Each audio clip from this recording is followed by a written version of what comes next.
Christian Small Momentum Golf, an easier way to learn. One of the questions I get asked a lot is, how do I set up? How do I align each club from a driver to a wedge? What's the difference? Where's the ball position go? If you swing efficiently, the ball position is not that important relative to the efficiency of the swing, because if you swing efficiently, the path that you're swinging on is quite wide, so you can pick the ball up in quite a wide space. If you swing on an arc, as I did in a previous video, ball position becomes critical because the swing is working off the path and on an incorrect or inefficient arc, hence the ball position becomes critical.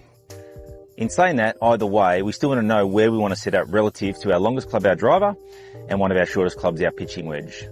So a really simple tip in order to get those positions right is understanding the belt buckle, the belt line, and the belt loop. So the belt loop is just left of center.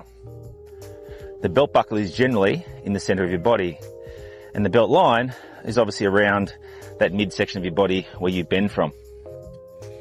In a previous video, I talked about bowing and then unlocking rather than bending. So you just always want to remember, we want to bow first and unlock second. But here's the tip that's going to really help you.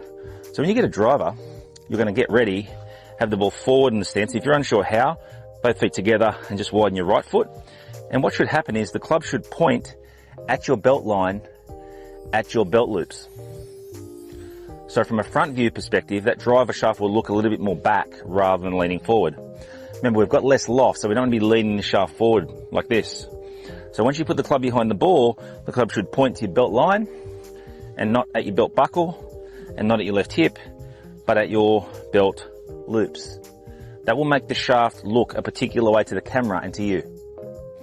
When we grab our pitching wedge, we're doing the same thing, but the pitching wedge, because it's shorter and more upright, the ball needs to go in the center of the stance. So we put both feet together and we separate the feet evenly. And now, ironically, the club should still point at our belt line and our belt loops. So this point is where every club in a full swing should point. But with the driver, it's going to change the way the shaft looks. Ball's further forward off our left toe. Club's behind the ball. Club points at our belt line and our belt loop. With a wedge, ball's in the center. Club's behind the ball. Club points at my belt loop. So the wedge will look like it has more shaft length because of the ball position, but the reference point for both clubs is the belt line and the belt loops. This will give you some certainty in setup position, because once you line that to the belt line and the belt loops, it helps create your posture, helps give you some certainty in how you set up, helps to create a very reliable picture in what you look down with. It also helps you distinguish between the difference between a wedge and a driver and how it should look to you. Simple tip, but a really helpful one.